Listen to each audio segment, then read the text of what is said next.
one border, two adversaries. So we saw Pakistan one side, but adversaries were two, and if I would say three actually, Turkey, China providing all possible support. देखिए, जब India ने missile का हरमूस missile जब उन्होंने वो fire किया और जो आके यहाँ पे नूर खान एयर बेस के ऊपर आगे लगा, भारत ने चीन, पाकिस्तान, तुर्की को हराया है। भारत ने 3 दुश्मनों को बॉर्डर पर हराया है ऑपरेशन सिंदूर के दरमियान। तो वो तो फिर भी खड़े रहे, हमने भी मार खाई। पाकिस्तान की क़यादत के पास सिर्फ 30 या 45 सेकंड थे। बड़ी खबर ये है कि इंडिया में अग्नि 5 का एक अपडेटेड वर्जन जो कि बंकर बस्टर बम बनाने के लिए इस्तेमाल किया जा रहा है। जो बंकर बस्टर बम है वो तकरीबन 150 टू 200 फीट जो है वो नीचे जाके तबाही फैला सकता है। अगर इंडिया की बात करें तो मेरे ख्याल में इंडो पाक वॉर के बाद इंडिया अपने मुल्क में मेड इन इंडिया पर बहुत ज़्यादा जोर दे रहा है। अगर हम लोग डिफेंस की सिस्टम्स की बात करें तो ऑपरेशन सिंदूर के वक्त जो है जो भारत ने मिसाइल्स यहाँ चलाए तो हम लोग तो घबरा गए कि अब ये पता नहीं कहाँ गिरेंगे और क्या नुकसान करेंगे। इंडिया है, अमेरिका है, ऑस्ट्रेलिया है और जापान है। क्वेट बड़ा मशहूर है, उसकी मीटिंग थी फॉरेन मिनिस्टर्स की वाशिंगटन में, और उसमें जो ज्वाइंट स्टेटमेंट जारी हुई है तो उसमें तो पहलगाम का भी जिक्र आ गया है। ये उनके पास टेक्नोलॉजी आ जाती है तो पाकिस्तान के ज़ेरे ज़मीन जितनी भी न्यूक्लियर साइट्स हैं और जितने भी पाकिस्तान के बंकर्स हैं जहाँ पाकिस्तान के पास टेक्नोलॉजी है वो उनके निशाने पर आ जाएगी। इंडिया के वजीर खारजा हैं, उन्होंने मीडिया से बातचीत में ये भी कहा जी कि 5 और मिसाइल की जितनी सीरीज जो कि एपीजे अब्दुल कलाम आज़ाद ने शुरू की थी इंडिया में, जो कि बहुत बड़े साइंटिस्ट भी थे और इंडिया के प्रेसिडेंट भी रह चुके थे। अब इंडिया ने, क्योंकि पूरी दुनिया में बंकर बस्टर सिर्फ एक ताकत थी अमेरिका, उसके पास था, और अमेरिका और इसराइल के ताल्लुकात एक लाजवाल होने के बावजूद भी अमेरिका ने इसराइल को ये टेक्नोलॉजी नहीं दी थी। लेकिन अब इंडिया अपने अग्नि 5 को अपग्रेड करते हुए अगर ये एक्सपेरिमेंट कामयाब हो जाते हैं इंडिया की तरफ से तो पहले एयर टू एयर और स्पेस टू स्पेस जो है वो तो वॉर हेड ले जाने वाले जितने भी उनके पास मिसाइल है वो पाकिस्तान के साथ मुकाबला कर सकते हैं। अगर ये उनके पास टेक्नोलॉजी आ जाती है तो पाकिस्तान के ज़ेरे ज़मीन जितनी भी न्यूक्लियर साइट्स हैं और जितने भी पाकिस्तान के बंकर्स हैं जहाँ पाकिस्तान के पास टेक्नोलॉजी है वो उनके निशाने पर आ जाए। और रशिया से उन्होंने S-400 की अपग्रेडेशन डिफेंस सिस्टम और अग्नि 5 जो है इसकी अपग्रेड करने के बाद तो पाकिस्तान और इंडिया के ताकत का तवाजुन जो है वो कहाँ पे खड़ा होगा। बात करते हैं मिस सिद्रा से। अस्सलाम वालेकुम। क्या हाल है आपके? ठीक ठाक। क्या लगता है आपको, बंकर बस्टर आ जाता है तो फिर मेरे ख्याल में तो सल्यूट तो इंडिया को करना चाहिए। डेफिनेटली सल्यूट करना बनता है इंडिया को। अगर बंकर बस्टर्स की बात की जाए तो भाई एक ऐसा हमारे पास ही और हमारे पास ही होना चाहिए। इसराइल जैसी बड़ी पावर को भी उन्होंने नहीं दिया है।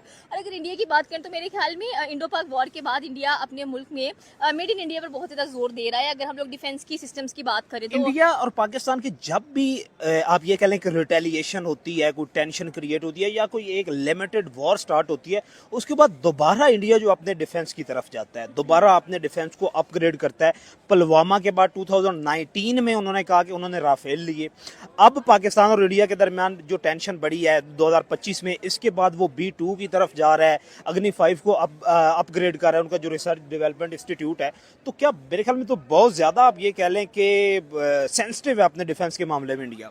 देखिए, जब आप किसी मुल्क के साथ रिटेलिएशन करते हैं या किसी मुल्क को जब आप करते हैं उस पर हमला करते हैं तो आपको अपने जो प्रॉज एंड कॉन्स हैं, जो एडवांटेजेस और डिसएडवांटेजेस हैं वो नजर आ रही होती हैं कि अच्छा यहाँ पर मेरे से ये कमी रह गई है तो नेक्स्ट मोमेंट पे मेरे पाकिस्तान ऐसा करता है? नहीं, पाकिस्तान मुझे नहीं लगता कि हमने कभी कुछ ऐसा फोकस किया हो कि अगर ठीक है हमारे पास ये कमी है तो हम एक नया डिफेंस सिस्टम क्रिएट करें। हालांकि हमारी इस बार जो आर्मी का बजट है सबसे ज्यादा मिला है, लेकिन इंडिया के मुकाबले में तो नहीं है। इंडिया के मुकाबले में देखिए व्हाट वाज दैट शिप जो बहरी बेड़ा भेजा गया है रशिया की तरफ से, बिल्कुल ठीक है, और वो भी वहाँ पर हम अटैक करेंगे। तो मैं कह रही हूँ कि पाकिस्तान की न्यूक्लियर साइड छोड़ो, लोगों पे अटैक कर लो यार। हम तो थके पड़े हैं कसम से। यहाँ पर हमें कोई फैसिलिटी नहीं मिल रही है। हमारे पास सिर्फ एक यूट्यूब है, हमारा इंस्टा मोनेटाइज नहीं है, हमारा टिकटॉक मोनेटाइज नहीं है, हमारे पास फेसबुक मोनेटाइज नहीं है, हमारे पास पेपल नहीं है, हमारे पास पायनियर नहीं है, हमारे पास कोई भी ऐसी सुविधा नहीं है कि जिसको हम यूटिलाइज कर सके। तो मुझे लगता है कि अगर आप लोग चाह रहे हैं ना कि पाकिस्तान को उड़ाना है या पाकिस्तान की न्यूक्लियर साइड को को तबाह करना नहीं, है, ऐसा ना उसको हो। करने की बजाय ना हम इसके देखें- कॉन्सिक्वेंसेज हाँ, फॉर इसके बियॉन्ड द consequences बॉर्डर्स हैं। भी जाएंगे, देखिए, इसकी इसके- तबकारी जो है। देखिए इसके कॉन्सिक्वेंसेज जाहिर सी बात है, जब न्यूक्लियर बॉम्ब आप यूटिलाइज करते हो किसी कंट्री के अगेंस्ट, तो वैसे भी मुझे लगता है कि यूटिलाइज नहीं करें, वो तबाह करने वाले हैं पाकिस्तान का।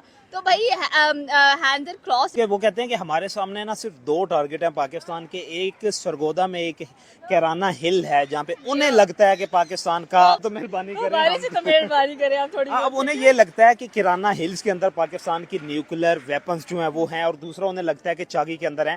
अब इसमें कितनी हकीकत है ये तो हम भी नहीं जानते, लेकिन देखिए सबसे बड़ी बात ये होती है कि मैंने देखा कि पाकिस्तान कभी अपने जो हिडन एजेंडास हैं उनको एक्सपोज नहीं करता है, और ना हमने कभी सुना है, और ना शायद हमने कभी दिलचस्पी नहीं लिया पाकिस्तान के हिडन एजेंडास के अंदर, बिकॉज हमें लगता है कि यार हमें बेसिक नीड्स हमारी पूरी हो जाए, लाइक रोटी कपड़ा मकान पूरा हो जाए, that is okay for us. हमें क्या लेना डिफेंस से, हमें क्या लेना चीज़ों से, ठीक है आर्मी हैंडल कर रही है, सॉर्ट आउट कर रही है सारा कुछ, तो that's fine and that's okay. अगर आपने किराना हिल्स की बात की तो भाई वहाँ पर बचपन में हम लोग जाया करते थे। बलूचिस्तान में ऑपरेशंस पे ऑपरेशंस कर रहे हैं, और वो नाकाम ऑपरेशन में, नाकाम ऑपरेशन इसलिए कह रही हूँ कि अगर वो ऑपरेशन कामयाब होते तो अभी तक जो है वो रुक चुके होते, लेकिन जाहिर है कि वो नाकाम ऑपरेशंस जो चल रहे हैं उसकी वजह से बलूचिस्तान के लोग जो प्रोटेस्ट कर रहे हैं उनको सुना नहीं जा रहा, उनको अरेस्ट किया जा रहा है, मिसिंग पर्संस का इशू है, बार बार उनको पकड़ के बंद कर दिया जाता है, तो या उनको गायब कर दिया जाता है, उसके बाद उनका कुछ पता नहीं लगता। उनमें से मेजॉरिटी लोग तो सारी जिंदगी उनके घर वाले इंतजार ही करते रह जाते हैं कि वो कब वापस आएंगे। क्या ये कोई पब्लिक इंटरेस्ट में हो रहा है?